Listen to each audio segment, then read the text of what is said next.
All right, y'all. Welcome to the Runner's Mind Backyard Party. We really appreciate y'all coming. First of all, we want to say a big thank you to Liam with Pro Runner who brought these athletes here. Let's give him a big hand. Where are you, Liam? There he is. There he is. So, also make sure that you guys eat this food, because I do not want all that afterwards. So that's from Nachoria. It's a local taqueria right down the street. Make sure to go check them out at some point. And yeah, so let's get started. First of all, I'll go through the introductions of the athletes. But I'm Monty Kelleher from Runner's Mind. This is Todd. Excuse me. Todd Kelleher, Discover Running. Discover Running. But we are not probably why you came here. So we're gonna. Yeah, I know. Besides spelling. Todd, just get back there. Don't go that way, Todd. Let's go ahead and introduce our athletes. First of all, to the right of me, we've got Miss Shannon Rowbury. Let's give her a hand.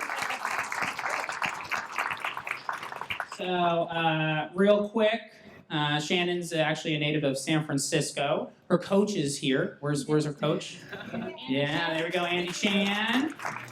Sacred Heart Cathedral Prep in San Francisco. We actually do quite a few events with them each year out of our San Francisco store. Shannon went to Duke University. Correct, yes. Okay, we're getting these right.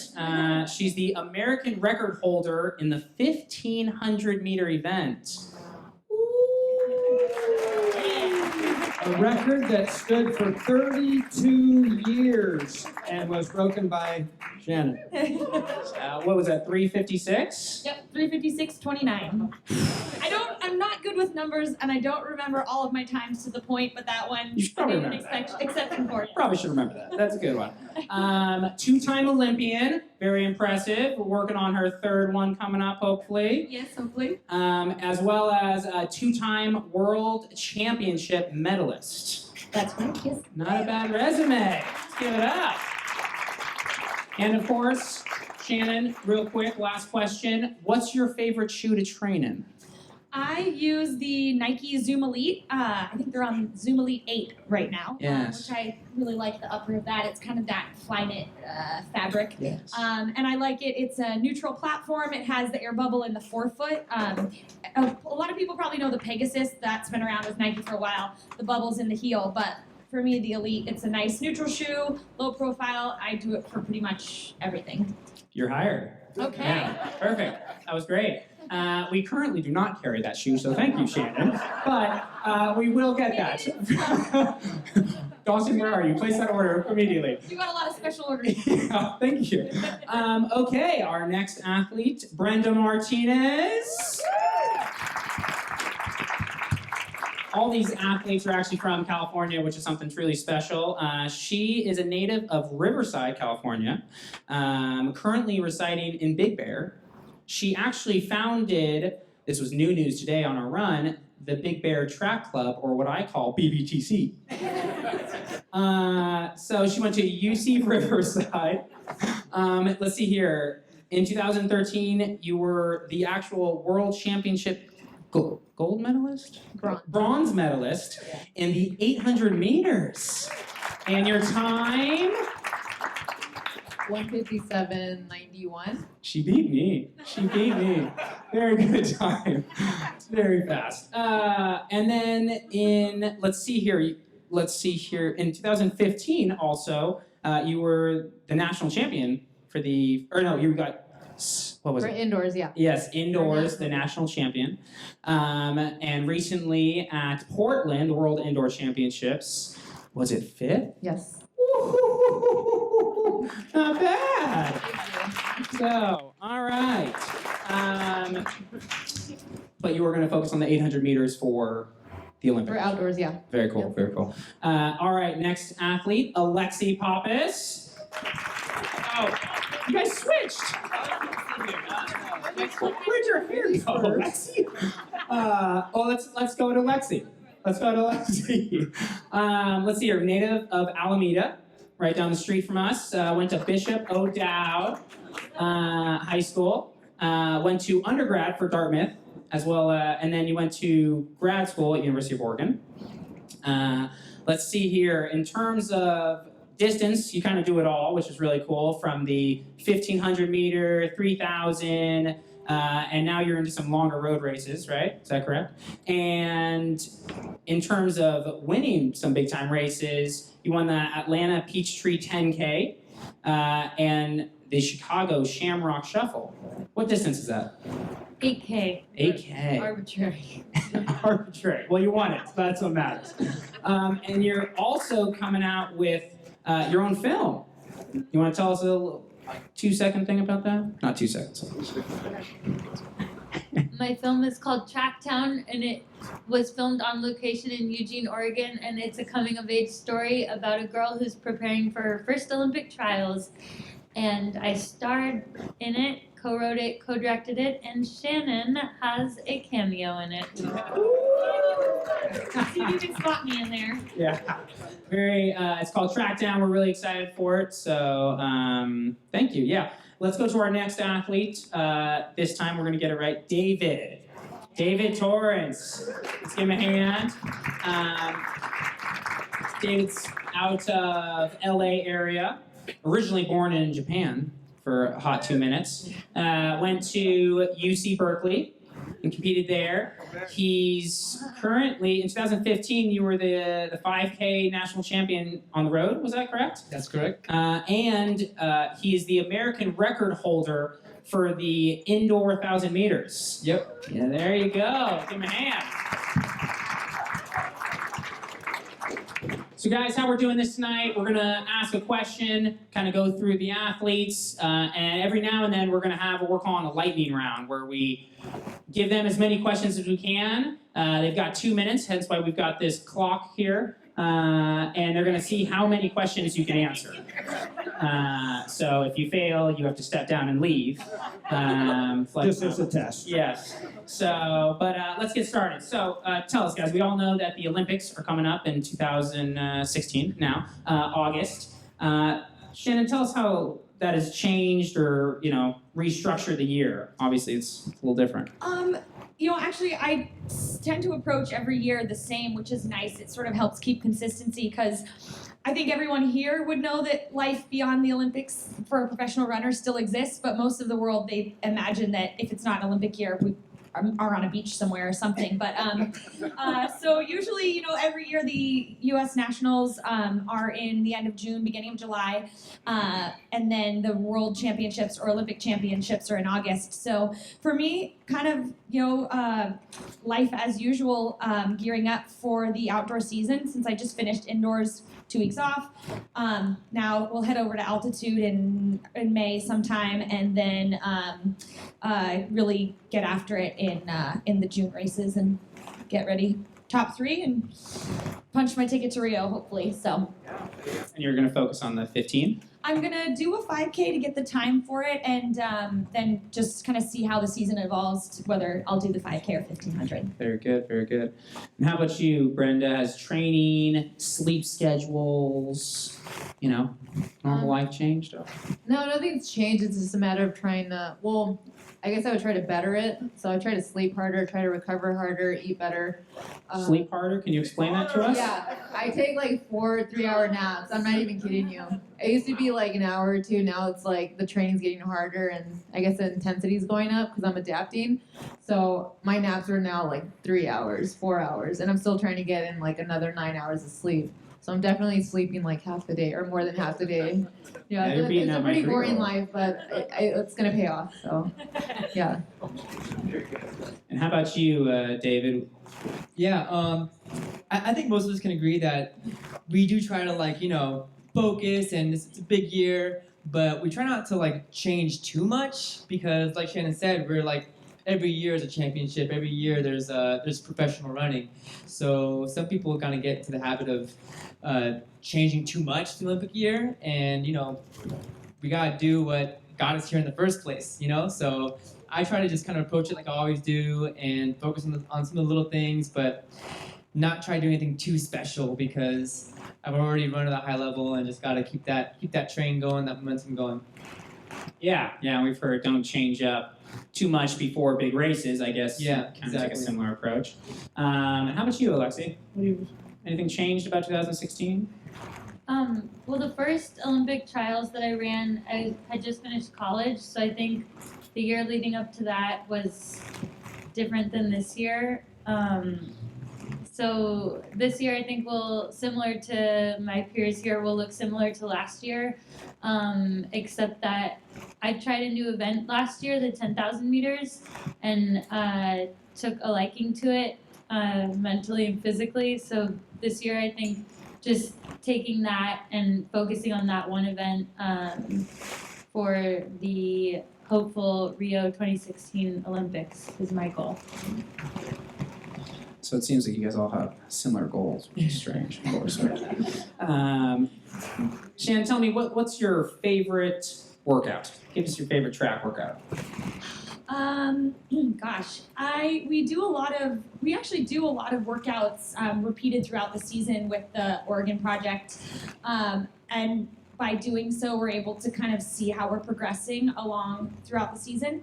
One of the ones that has kicked my butt but been really valuable is a 600, 500, 400 workout where I think it's about 400 jog in between, and it's about 1,500 meter pace or quicker, and we'll maybe do 2 or 3 sets of that and then end with something quick. But I like that. I've always been really good at that sort of VO2 max type of training, and by keeping the intervals around that 400 to 600 meter mark, you're just keep challenging that same energy system over and over again. So yeah, that's probably one of the only workouts in my life that I've seen spots afterwards for about a half an hour. But yeah, that was last year and it ended up being a good season. So I guess I'm a glutton for punishment or something. But To put that in perspective, going 1,500 meter pace for you, that's about a 4:11, 4:12 mile? maybe a little slower for 12, 13 or something We'll like go that. with 4:11. Yeah, sure. Yeah, good. Just to put it in Sub perspective. 4, you know, Yeah, whatever. And how about you, Brenda? Especially with you doing more the 800, I mean, definitely that's more speed oriented. What's your favorite workout? I would definitely say when I'm fit, I love mile repeats, and I feel like that's the kind of like the confidence builder when I can complete a good workout like that. I think when we do, so like in the early season, we'll do like 5 to 6, and it'll be like at 5 minutes or something, pretty controlled. But once the season kind of gets into the season, then it's like, okay, the intensity picks up and it's like 4:45, Right. but maybe 3 or 4. But my coach likes to do a thing where it's called a tag. So what he does is we'll do the workout, we'll get 5-minute rest, put on spikes, I'll put on my 800 spikes, and we do either an all-out 300 or all-out 400, and that's pretty much like you just go balls out, and and my goal is just to try to break like my PR. My PR is like 53 high after mile repeats, so After mile repeat. but you get like 6-minute rest, so you get plenty of rest, but you're still kind of tired from the workout. Yeah. But those are the ones that gives me the confidence, I think. Very good, very good. How about you, mister? I'm a big fan of the one by day off. That's always a good one. Really kicks my butt. Can I change my answer? Let's see why that's your favorite. I actually like my 2 off weeks, so maybe that's my new favorite. In reality, I like the workouts that I struggle at. The ones that like really just, I'm like, man, I know this is gonna hurt, but I'm comfortable with, but I know it's a weakness, and so it's good to do. So the workout for me that's like that is the like 5 to 6 by 400 at about 800 meter PR pace. So like 51 to 53 seconds with about 4 to 5 minute recovery. And the first couple, I'm like, I feel pretty good. Like I can handle this all right. And then the last few is like actually where the workout really starts. And that's when you really have to dig deep, and that's it's always I end that workout I always end it feeling bad because you're just completely destroyed, but it gives you confidence for the season that you're doing stuff that you can you can always work on and get better at. so. Right. That's absolutely fine. And you, Alexi, because you do so many different events, what's your favorite workout? Be interesting. Right now, I enjoy 600-meter repeats because I'm training with some guys on my team, and when we do 600s together, they don't get so far ahead of me that I feel slow, and we've structured the workouts so that I can get off the line with them. Like my rest is cut just so, and just learning how to get off the line quick with these guys, I think has helped me build my confidence. And again, there's like always someone to chase and always someone to catch you at the finish line. So yeah, that's been a fun one. Okay, well, we're gonna go to our first lightning round. If this race or this rain gets any worse, we're gonna go somewhere. We'll have real lightning. Yeah. All right, guys. So you guys are gonna keep track of this for us. First up, Alexi, you're on the lightning round. Okay. Okay. I'm not even showing you the time. It's only me answering, or it's all of us answering? No, it's just you. Okay. Okay. So when I start this, once I figure out how to, we're gonna get ready to go. You ready? I'm ready. It's not too crazy fast. Okay. Okay. All right. Are we going? Okay. So pick 2 athletes to be your parents. Who's your mom?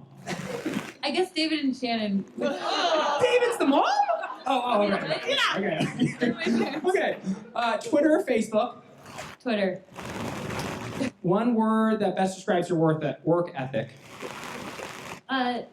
Deliberate. I like that. Ooh, strong. Snapchat or Instagram? Neither. I don't know how to do that very well. Strong. Most runner you want to be, or runner that you most want to be. Dina Castor. A guy, good. Hidden passer. Oh, Dina. Hidden power. Oh, like to turn your ears off so that if it was really loud, you wouldn't hear anything and you could sleep. That's awesome. Texting or talking? Talking. I should say that. You know. Favorite place in the world? Home. Tier. Your dream mentor. My what? Your dream mentor. Like Dina if you could have Castor. anyone. Dina Castor. Career after running. Filmmaking and acting. Favorite meal before a race. Peanut butter banana sandwich. If no one knew. No, that's not a good one. Up or down? Running out of questions. Okay, that's good. Last thing you do before turning out the lights. Usually I try to visualize something that I want. Favorite TV show of all time. Favorite movie right now. Dreams of Sushi. Good. That was not bad.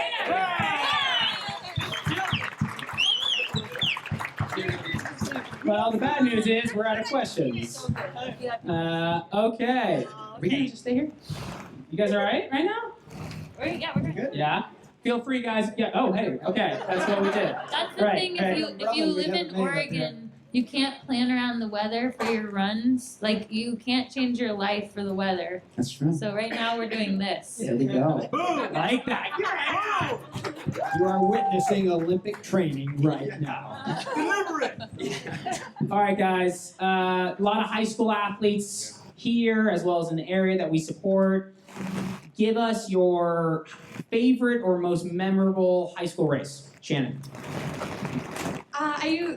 Let's see. Well, I love cross country. Yes. I think I have some of the most deep memories, somewhat traumatic, from Crystal Springs, but I enjoyed racing Crystal out there. Springs, baby.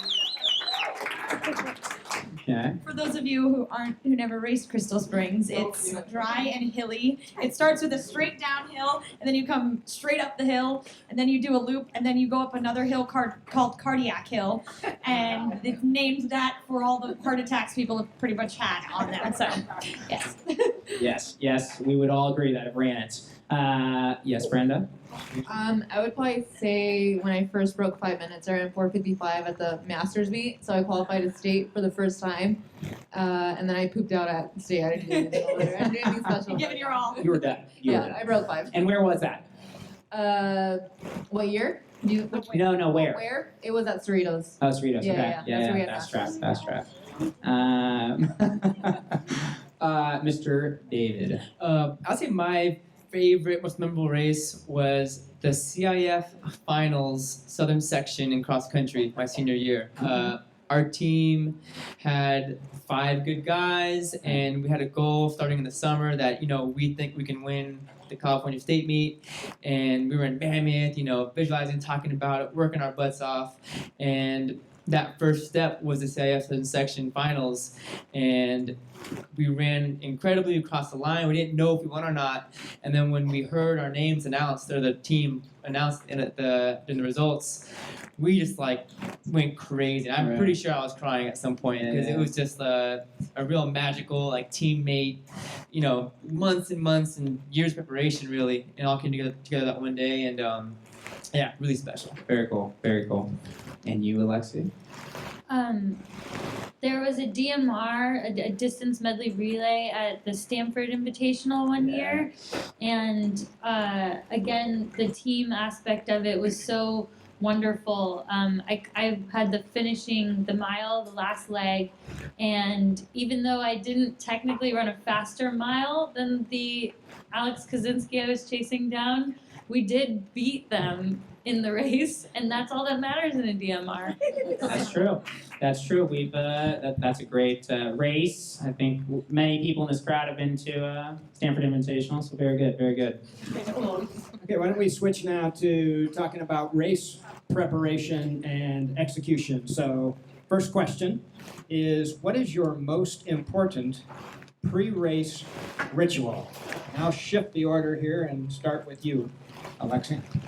I think the most important thing for me is visualizing before the race, not just before, but maybe a day or two before, moments that I anticipate will be most challenging during a race. So if I know the course has a cardiac hill, I'll imagine myself getting up that hill so that when the hill does come, I've thought about how I will keep going.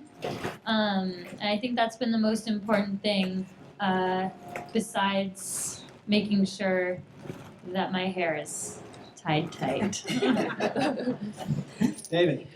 I would say my most important pre-race ritual has to be a strong cup of coffee. And it wasn't always that way. When I was in high school and college, I definitely did not like coffee at all. But in the pro scene, it seems to be very popular and common. And so I started off drinking coffee with milk and sugar and all this stuff, and eventually moved slowly away from that.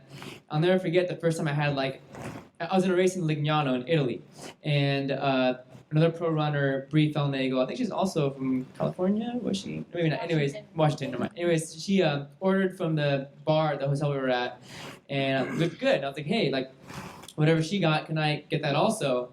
And I drank it, and I was like, man, that was a strong cup of coffee. Wow, I'm feeling it. I'm ready to go. And we were after the meet, and I was just really ready to go. And I was like, whoa, Brie, what did you get? And she's like, oh, I got a triple shot of espresso.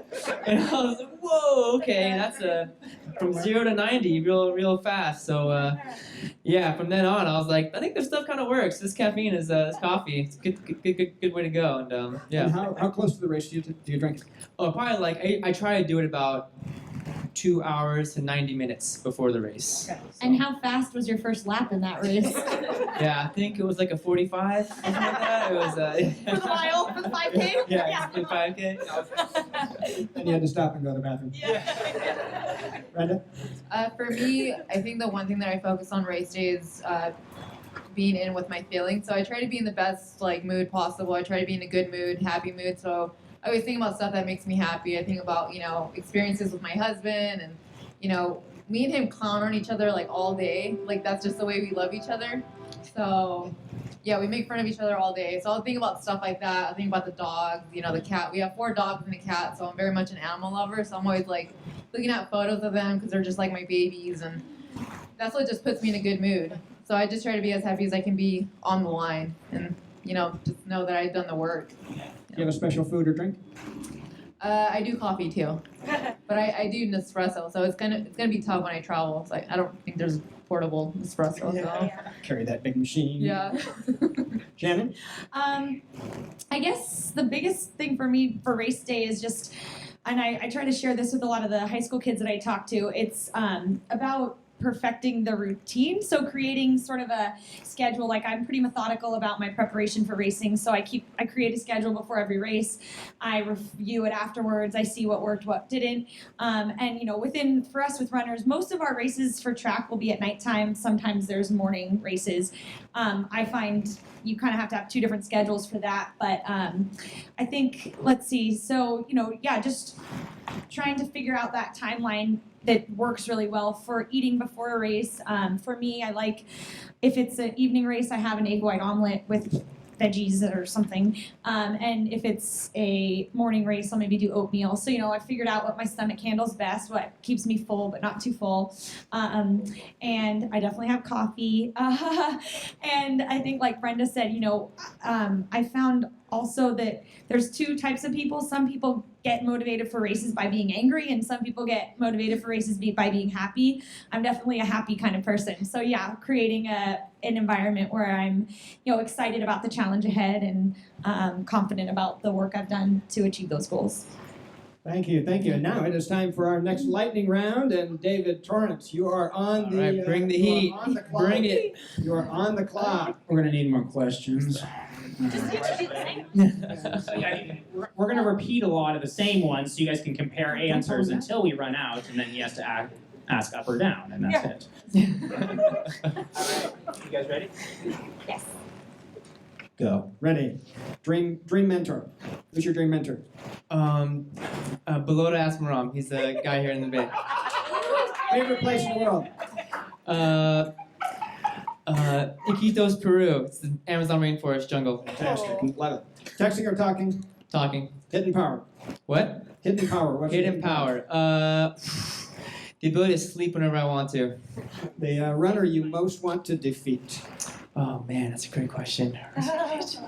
I'll say Mo Farah, best in the world. There you go. Snapchat or Instagram? Instagram. What word best describes your work ethic? Persistent. Oh, that's my Twitter or Facebook? Twitter. The 2 athletes you would pick for your parents. Ooh, Ashton Eaton and Brianne Eaton. Okay, your mother's PR in the 400. Oh, I have no idea. Whatever, when I was 5 years old and she was chasing me around the house to eat my dinner or something. Men's world record holder in the 800. Who is it? Rudisha? Yes. Okay, yes. Future name of your firstborn son. Oh. I like Tioko. Nice. What's it mean? And a daughter? I don't know what it means. It's Oh. Peruvian name. For daughter, yeah,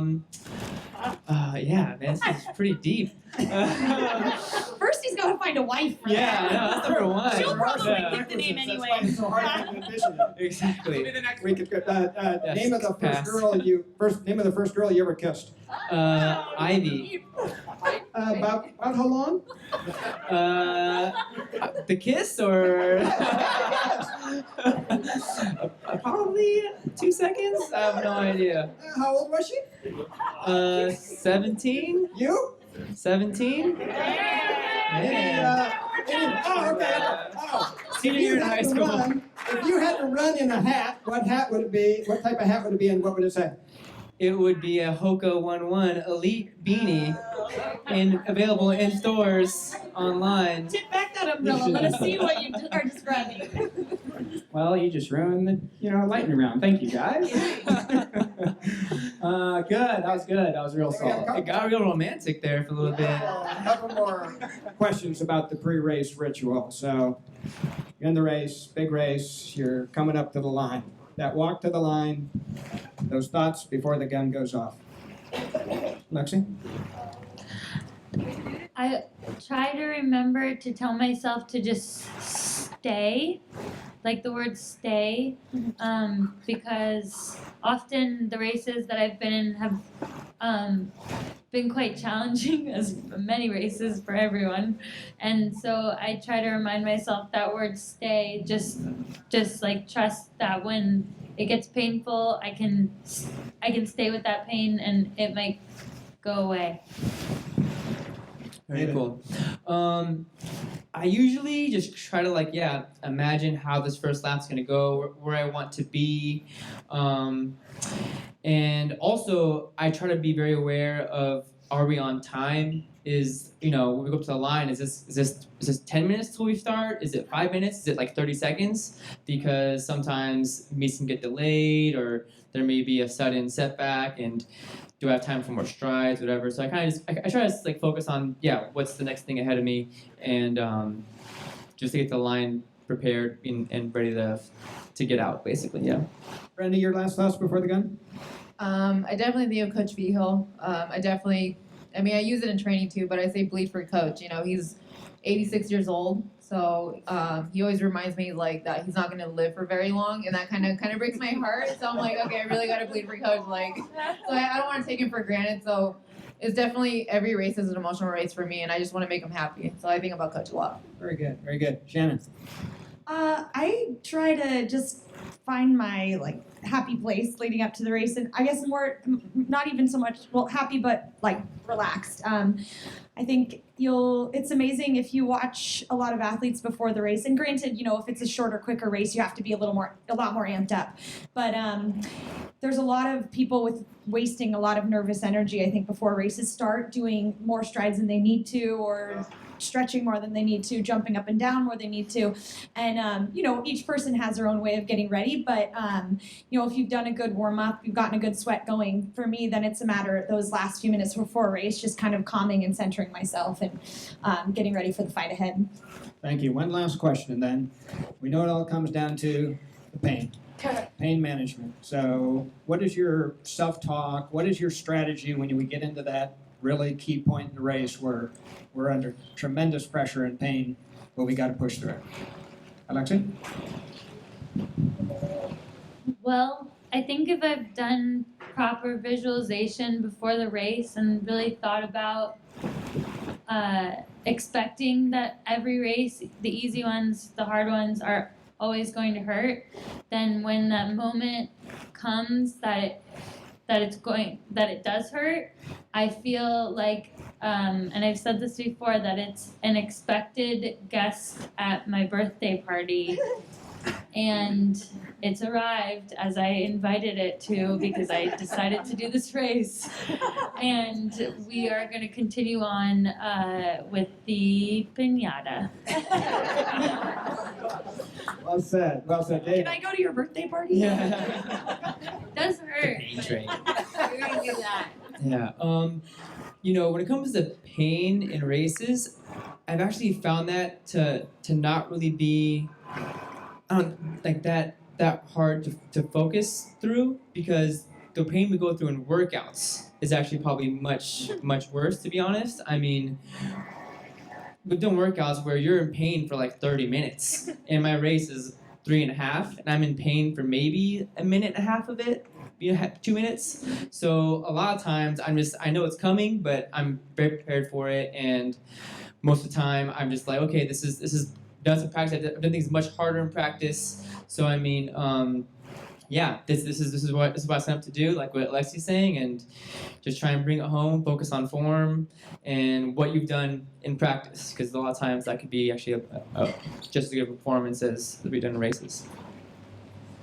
Okay, Brenda. I would have to agree with David, just because for me, I hurt a lot more in practice, and I know the race isn't as bad. Again, you're only hurting for my event, I'm probably hurting the last 150 meters. But again, doing the workouts, I'm on the floor, and sometimes it takes me 20 minutes to actually get up and actually cool down, just because I've built so much lactic acid and everywhere. But again, you have to do it in practice, and yeah, I mean, put my body through hell in practice, and it's nothing new when it comes to race day. So again, it's expected, and you train for it, I guess. Thank you. Shannon, pain management.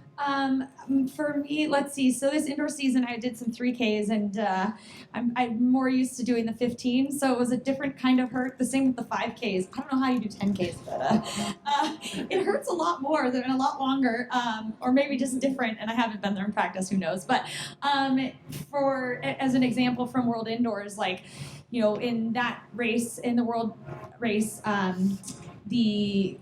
it went really slow the first K, and then with 2K to go, or maybe 1600 to go, the leaders just took off, and then it was just a long drive home. I think maybe at like 8:20 pace or something around there.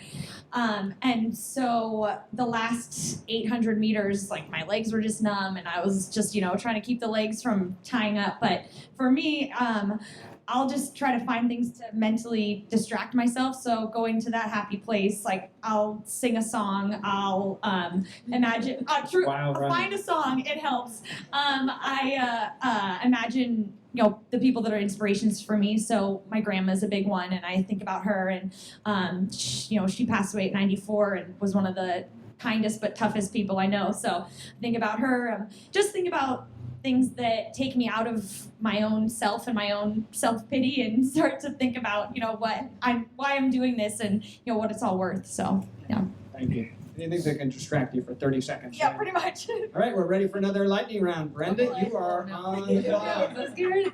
Let's keep it PG this time, Todd. Good luck, Brenda. Okay. Let's go 2 minutes starting now. Facebook or Twitter? Twitter. Word that describes your work ethic. Grinder. Nice. Snapchat or Instagram? Instagram. Runner you'd most like to beat? To beat? Defeat. Beat Oh, them to on a beat. race. Dibaba. Probably never happened, but okay. Power. Being able to be alert. Text or talking? Texting. Favorite place in the world? Shoot. Big Bear Lake, where I live. Yeah. Dream mentor? I would say Dina Castor too. I look up to. We have the Career? same coach, so yeah. Career after running? I'll probably go back to nursing school. Yeah, we'll see. Okay, I'm out of questions. Monty's hair color? Red maybe because it's the daughter. Okay. Yeah. So speaking of hair, number of times David Torrance changes his hairstyle in an average year? Maybe 2 times. All right, yeah, I'll say so. 2.5. Shannon Rowbury's shoe size? 8.5. Yeah. Yeah. Wow, you're higher too. I was told it was the same size as Tinkerbell. You got 30 seconds, Brenda. Days in a week. 7. Weeks in a year. How many more questions? Why are we judging her? Is this an intelligent Let's see. What time your flight is? Favorite track meet? Favorite track meeting? Monaco. Nice. Yeah. Nice. Comfort food. Go-to comfort food. Anything chocolate. Chocolate. Yeah. Nice. Last thing you do before you try out the light at night? Take the dogs out to go pee. There you go. There you go. We still have more questions? Left to right. Must travel item. Must travel item. Must travel item. You don't want to forget when you travel. My Beats, my headphones. Yeah. Your Beats. I thought you were talking about the veggie. I was like, okay. That could work too. That's a different conversation. Very healthy team here. Okay, guys. So we all know the Olympics, are coming up. But that doesn't necessarily have to be everyone's focus. It probably is. But if you could achieve one thing in 2016, PR, gold medalist, become a Runner's Mind #1 customer. I mean, it can be anything. Or a personal thing, get married, dance, I don't know, But if you can do one thing, because we all know everyone wants to make the Olympics and so on, but I'm sure you guys have really thought as professional athletes about this. So, Shannon, one thing in 2016 you could achieve. Let's talk, Yeah. Well, so 2016. If the season goes as planned, and I make my third Olympic team, my goal would be to be on that podium, top of the podium. But just to be on that podium would be a life dream. Big time. Yes, Brenda. It's the same thing. I think we're all thinking the same thing. So Yeah, that's what I feel. obviously make the team is like the biggest thing. We have to get there first. So yeah, I just keep visualizing the 800, knowing where to be. Like I can daydream about it. Like this is where I want to be in the race and just finish strong. But I mean, I went on a run with him before, right when I got here. So, and I told him like my goal was to, well, my husband kind of gave me like the incentive, like, okay, if you make the final at the Olympics, then we can think about adopting a baby. So that's kind of my motivation. So Yeah. think about that kid. It's a good one. Yeah. Mr. Torrence over there. Okay. Yeah, obviously gold medal, world record holder, etc.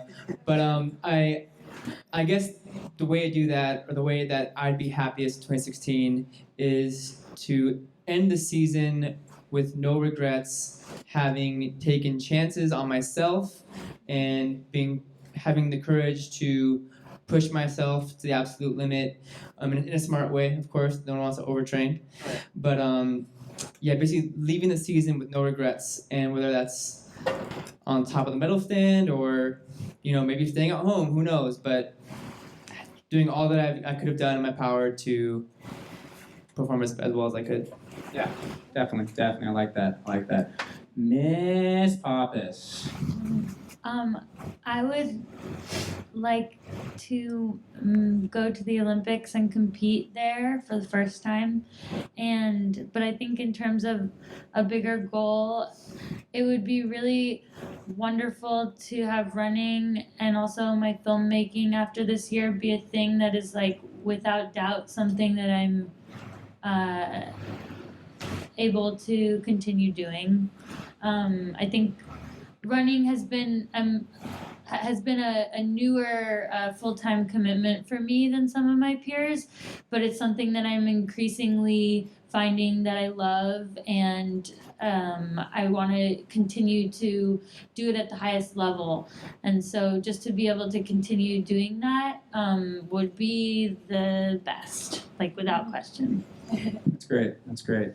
And let's just go through, and it should seem obvious, but if you can make one event in the Olympics, Shannon.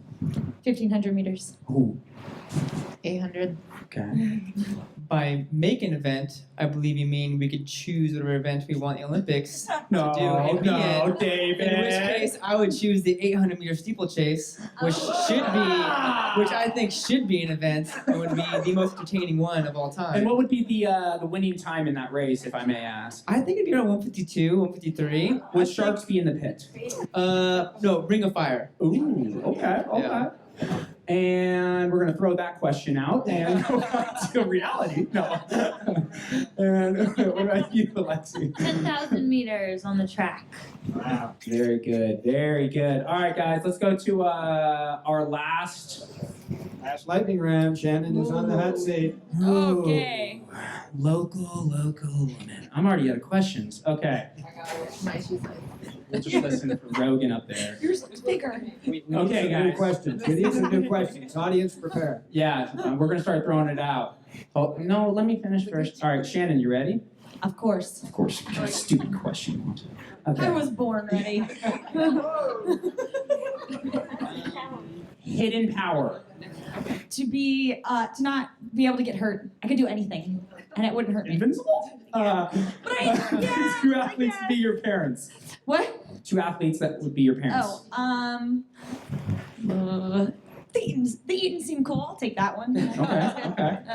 Twitter or Facebook? Twitter. Snapchat or Instagram? Instagram. Texting or talking? Texting. It's more efficient. Favorite place in the world? Probably Yosemite Valley, doing a run in there. It's, Place that you most want to visit, but haven't been? I want to go to Peru and do the Inca Trail. If you could live anywhere in the world, you are in San Francisco, of course. obviously. Hometown. Let's see here. Dream mentor. Paula Radcliffe. Career after running. Entertainment industry, so broadcasting, film production, something like that. If you could be a professional in any other sport, what would it be? Tennis. They have cute outfits. I should end you right there, but I must continue. Okay, favorite sports movie? I like Wes Anderson's movies better. So I'm not a sports movie kind of person. I'm more, Shut down my get my brain outside of sports. Okay. How about you? What's your favorite sports movie? Remember the Titans! Done. Let's see here. Okay, that threw me off. Favorite track meet? Monaco. Yeah. Favorite place to train? Favorite place to train? Coming Coming up with these myself. San Francisco. Shalane or Jordan? Shalane or Jordan? Well, Jordan's my teammate, and Shalane was my old teammate, but gotta go with who your teammates with now. Best running store in the world? Hunter's Mine. Yeah! It's on camera! Okay, we're done. Everyone's gonna leave. No. Okay, well, We've that was had good. a request from the panel to add the question of some advice you'd give to the some of the runners in the audience. So, Alexis, you had the suggestion. I think it's a good one. What tips do you have, or what advice do you have? Okay, I think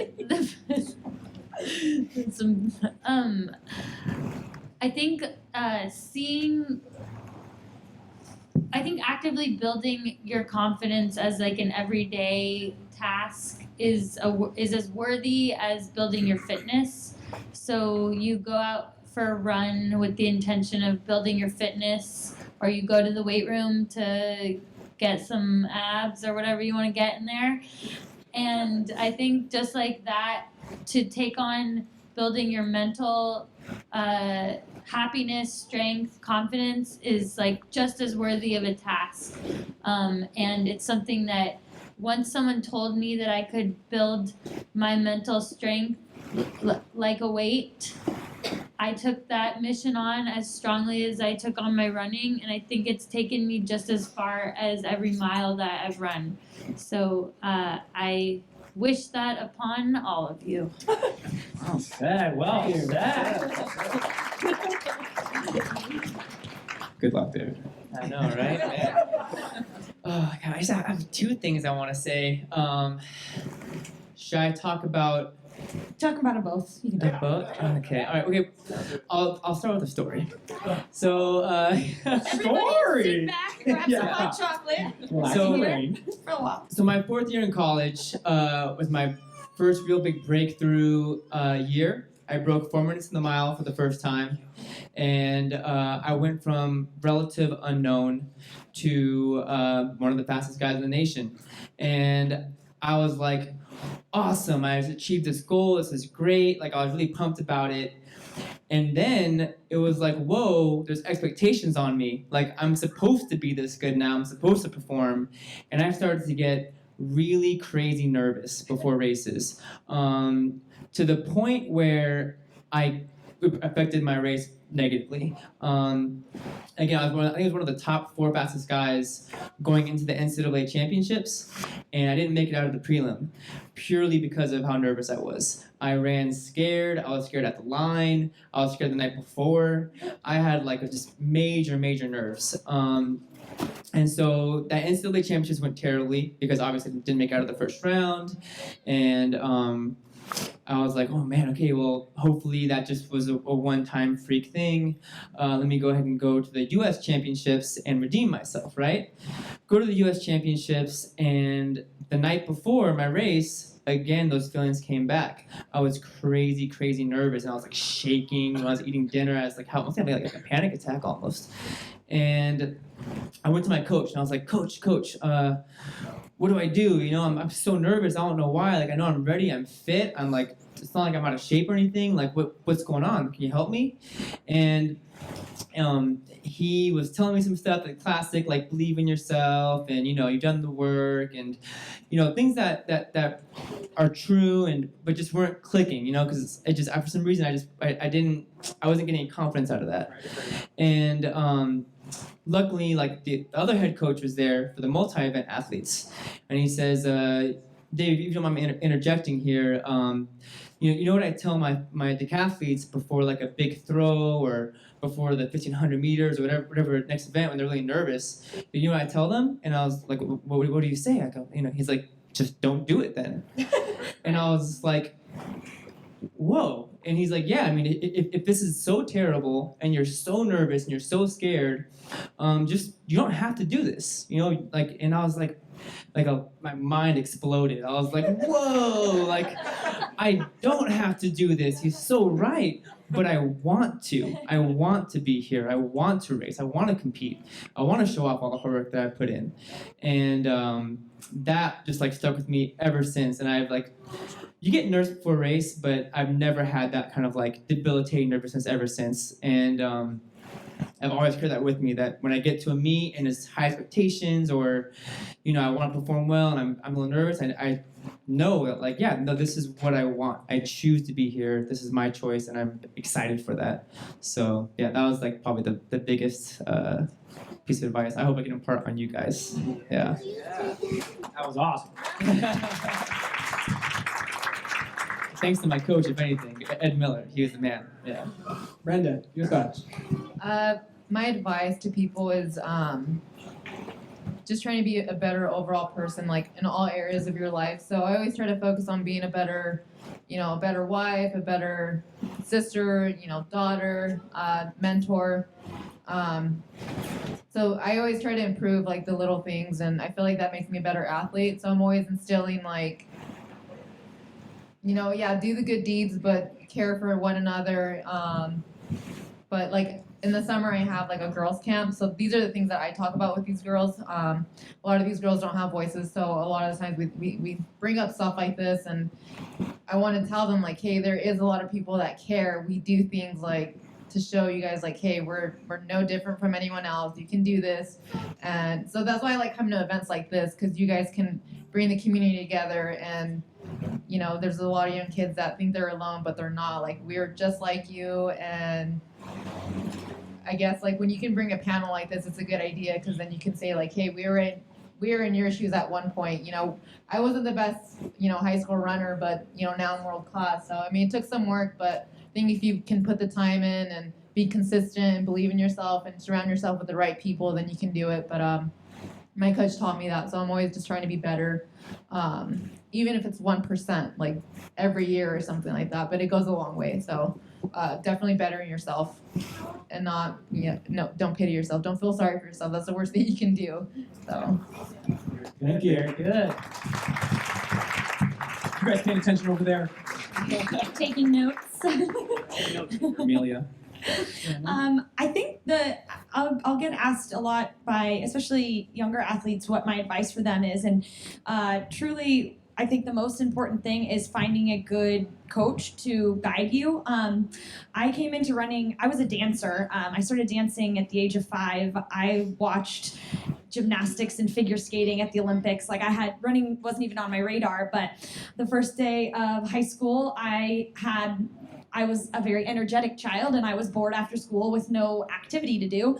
So I called up my, what would become my coach, Andy Chan, who is here, still lifetime friend. But called him up and asked if I could join in for practice. And I remember going to my first practice, and I thought, running, like, this will be easy. I've done soccer, and I'm quick, and it'll be fine. So I did the run and was complaining about how I didn't get to go with the longer group, who of course had been training all summer. And as soon as I got home, I quickly had to go into an Epsom salt bath because my legs were just throbbing, and I was like, oh my gosh. But I learned humility, and I built up my running fitness, and I had good success, and I built slowly over the years. But the biggest thing for me was having Andy as my high school coach, having a coach who laid a strong foundation, who taught me the importance of balance, the importance of long-term thinking. I see a lot of high school athletes who try to push themselves beyond what is practical or appropriate to achieve these new exciting goals, but then they're physically or mentally burned out by the time they graduate that high school program. So I'm really grateful to Andy, and to any of the coaches out there who really think of this young athlete they have as someone that they could be a lifelong runner. And how do we're not all going to be world class, but we can all be runners for life, and we can all be the best versions of ourselves. So whether you're a high school athlete or an adult trying to look for ways to become a runner, to find that coach, to find that training environment where you can have a mentor that can teach you, and you can learn the way to be a healthy runner for life. So. That's great.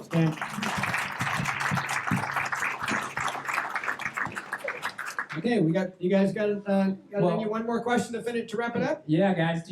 Let's pass it out to. I know open it up to the crowd. If you have any let's- questions for us, favorite color, whatever.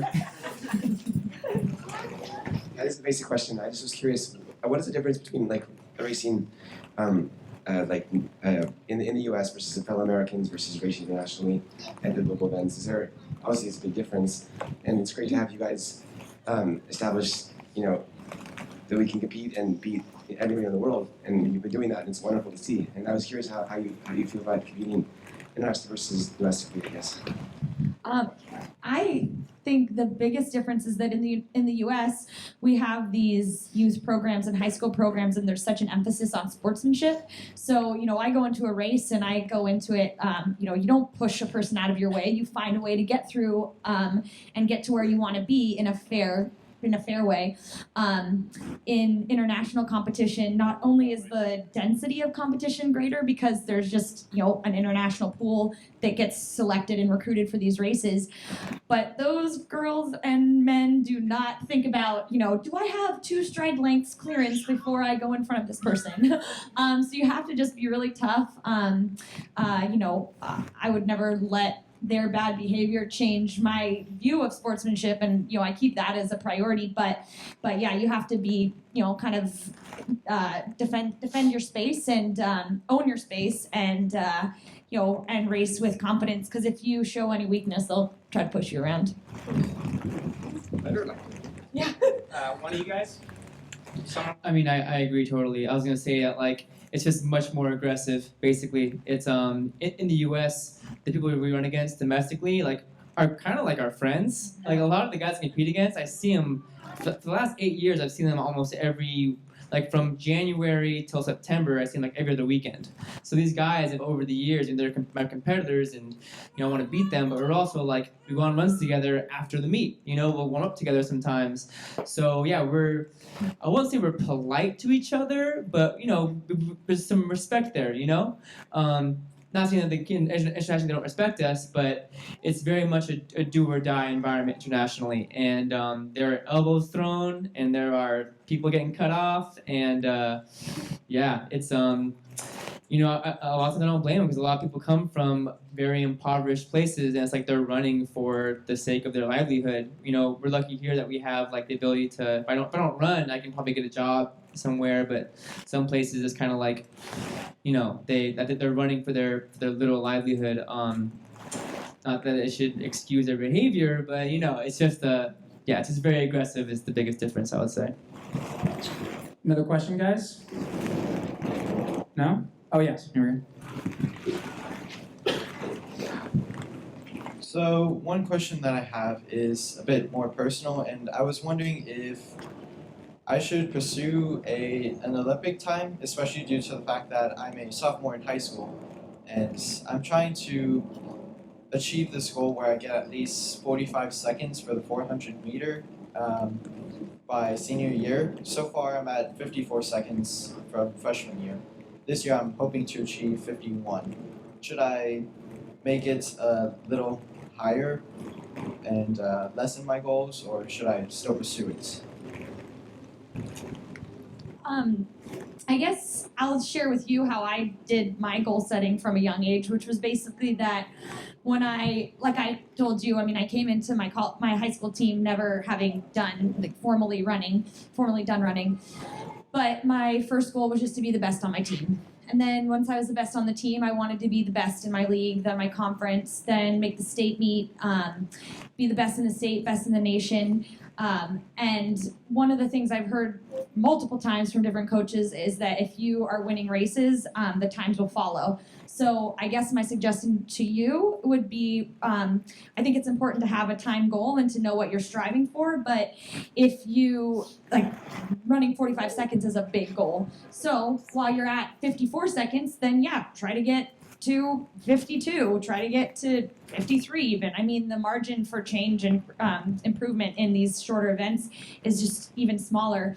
But if you can, set these incremental goals along the way, I think that is a good carrot to kind of keep you motivated, so you don't get to the point where just like, oh God, that goal seems so big, I can never get there. Because I never would have thought I'd be a 2-time Olympian trying to make my 3rd Olympic team like I am right now when I was a freshman in high school. But I just kept my head down, I kept working, and before I knew it, I was in that world-class level. I don't think any goal is too big. I think you could do it. That's the thing. It's just a matter if you believe in yourself.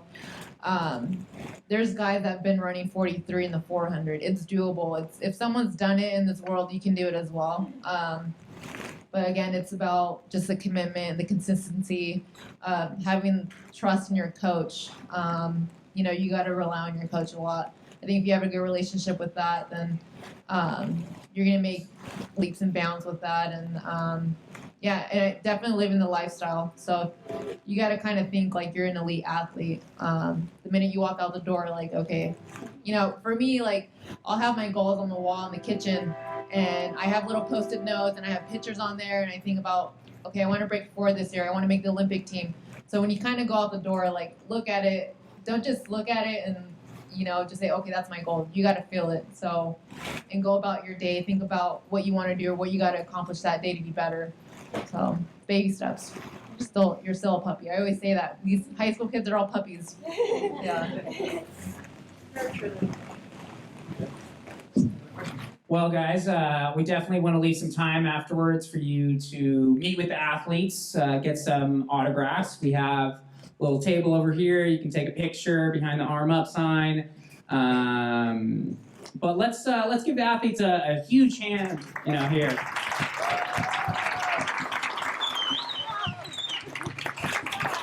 It's something truly special to get this many world-class athletes together. And again, thank Liam, but also the athletes. Thank you for coming. This means so much to the shop, the community, our team. We consider ourselves underdogs, and it's so special to have such elite athletes take time out of your own life to come and spend time with us. Words can't really describe how special this is and what it means to us, since opening. So thank you very much. Amazing. Thank you. Big thank you as well to A Runner's Mind for bringing us out here and setting this all up. And we love doing this, and it seems to me you guys have created a really strong community out here, and I'm envious. Like, I wish I had this in my hometown, you know what I mean? So you guys are, great job. We heard there's a new store opening in Lafayette. Yeah. That's right. Congratulations. Yeah. Yes, thank you. That's right. So, well, thanks again, guys, for coming out. Please eat the food. I'm going to be furious if this food's left over. Get some, definitely please get autographs. We'll bring the athletes over here. Yep, we'll be signing. Yeah, so come on over. Thanks again, guys. Thank you.